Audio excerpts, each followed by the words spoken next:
দীর্ঘ ১৭ বছর পর দেশে ফিরলেন বিএনপির ভারপ্রাপ্ত চেয়ারম্যান তারেক রহমান, যার স্বদেশ প্রত্যাবর্তনে বাড়তি উচ্ছ্বাস ছড়িয়েছে বগুড়াবাসীর মাঝে।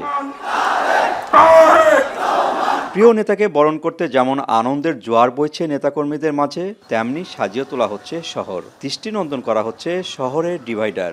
রাস্তাঘাট পরিষ্কার পরিচ্ছন্ন রাখতে মনোযোগী হয়ে উঠেছে স্থানীয় প্রশাসনও। নেতাকর্মী থেকে শুরু করে সাধারণ মানুষ সবাই অপেক্ষার প্রহর গুনছেন বগুড়া সন্তানকে বরণ করতে। বগুড়ার স্থল অনেকদিন পর বগুড়ার আসতেছে আমাদের উন্নয়ন করার জন্য, এবং প্রধানমন্ত্রী হোক, আমরা এটাই চাই। নতুন রিন গভীর থেকে পরিষ্কার করে কাপড়কে রাখে নতুনের মতো উজ্জ্বল। নতুন রিন অ্যাডভান্সড পাউডার। আগামী প্রজন্মের অনুপ্রেরণা তারেক রহমান। আমরা জানি উনি আসলে আমাদের আইটি ফার্ম আর আইটি উন্নত হবে। আমাদের যদি উন্নয়ন আসে তার দ্বারা আমরা অনেক গর্বিত হব, এটাই আমাদের ভালোবাসা। জেলাবাসী বলছেন তারেক রহমানের প্রত্যাবর্তনের মধ্য দিয়ে দেশে নির্বাচনী কার্যক্রম আরও এক ধাপ এগিয়ে গেছে।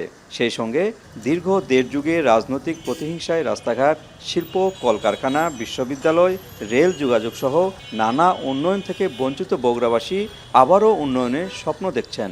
বিশ্ববিদ্যালয় থেকে শুরু করে বগুড়া মেডিকেল কলেজ অনেক কিছুই হবেন, এবং আমি বিশ্বাস করি তার নেতৃত্বেই আমরা বগুড়াবাসী অনেক কিছুই পাবো। এয়ারপোর্টটা, তারপর আপনাদের রেল স্টেশনটা, শুধু তারপর আমাদের বগুড়া সিটি কর্পোরেশন ঘোষণা, এগুলো শুধু কাগজে কলমে দেখছি। তারেক সাহেব প্রধানমন্ত্রী হবেন দেশের, এবং শুধু বগুড়া কেন, আমার মনে হয় গোটা বাংলাদেশেই উনি উন্নয়নের জোয়ার বয়ে দেবে।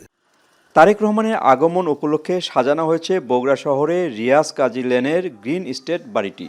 ১৯৭৩ সালে প্রতিষ্ঠিত বাড়িটি ২০০০ সালে সংস্কার করে গ্রিন এস্টেট হিসাবে গড়ে তোলেন তারেক রহমান। পরবর্তীতে ২০০১ থেকে ২০০৭ সাল পর্যন্ত রাজনৈতিক কর্মকাণ্ড পরিচালনার জন্য মাঝে মধ্যেই বাড়িটিতে অবস্থান করতেন তিনি।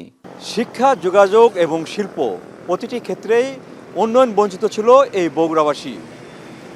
তারেক রহমান আসার পরে এই বগুড়াবাসী আশা করছেন যে ভবিষ্যতে কখনো প্রধানমন্ত্রী হলে এসব সমস্যার সমাধান হবে, এবং শুধু বগুড়া না, সারা দেশে একটি উন্নয়নের জোয়ার বইবে। বগুড়া থেকে মাজিদুর রহমান, এখন।